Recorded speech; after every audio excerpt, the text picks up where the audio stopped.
So this is the explanation video for our Rube Goldberg machine. The completed version. The first step is the only step that we're allowed to do a physical motion in, and that would be to close this. The mechanical force of this closing pulls on the string and allows this card to slide out. And of course, the DVD player itself is an electrical energy. Originally, instead of a card in a slot, we tried different things like trying to move away a block or trying to put a string through like a hole, but those didn't work. We ultimately ended up with this. The tube is duct taped to the two surfaces, and the gravitational force will allow the marble put inside this tube to roll down and along this track until it hits the dominoes. Now, originally we were going to have a battery happening from the dominoes falling over here, but we don't really have the household materials for that, so we just changed it into a little heart shape. But the main source of steps continues along this line until we get to the pack of Uno cards right there. Remained pretty much the same, but it'll fall over thanks to dominoes, and the string tied around it is tied to a marker that is one of the legs of this constructed surface. And we have a weight on top of the surface that when the constructed surface collapses, it'll fall down. That's remained pretty much the same the whole time. Now we have the string here connected to a flag, which will fall down when the weight falls. Originally, we were going to have it so that the flag was across these two chairs, and like something would fall down. But whenever we did that, the card wouldn't pull in the right direction and it would get stuck. Well, not the card, but the flag itself wasn't very good. But then we went to the flag, and we had it across the whole thing as well with the card, but the force generated from the weight falling wasn't enough to cause the card to come out. So we changed it to here where the weight was enough.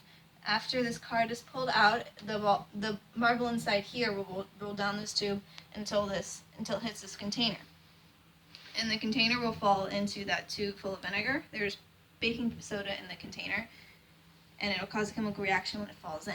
So this is a mechanical to a chemical energy reaction. And then there is a string attached to the container that when it falls will pull the dominoes attached to in a certain way that will cause the other dominoes to fall. There's been quite a few modifications with the position of this domino, because it has to be just right so that the direction it's pulled in will hit this domino. And then this line of dominoes goes until we haven't set it up yet because it's very finicky, but there'll be a CD positioned here that'll fall down with the dominoes and activate that rat trap.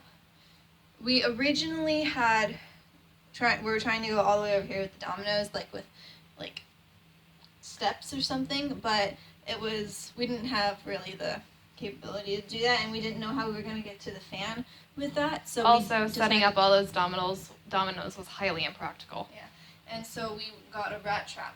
The rat trap is secured through the use of this chair with the string attached to it, so that way when it goes off, it doesn't just kind of boing up here and not apply any force on the book. Boing is not a verb. And then we've had to reattach the string several times because it snapped off, as you can see here. So basically a renewable resource in this.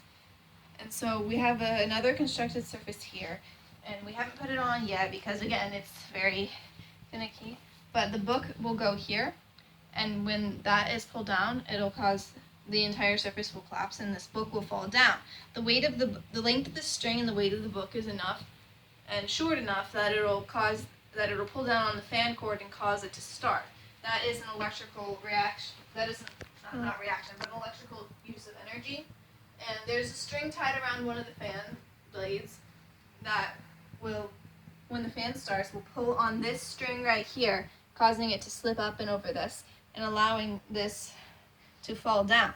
Now, originally we were going to try something like a bowling ball along a track, but we attempted to use plexiglass for the track PVC pipes for the track, and the bowling ball was so heavy that didn't work.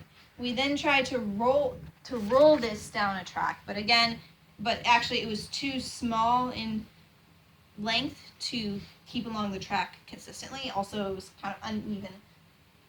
So we got this ramp, and we're dropping it down with the PVC pipes acting as a sort of track, and the strings allowing it to not go too far and making sure that it's held up. And when it falls down, it'll hit the toothpaste tube, and the force will cause toothpaste to come out and onto this toothbrush.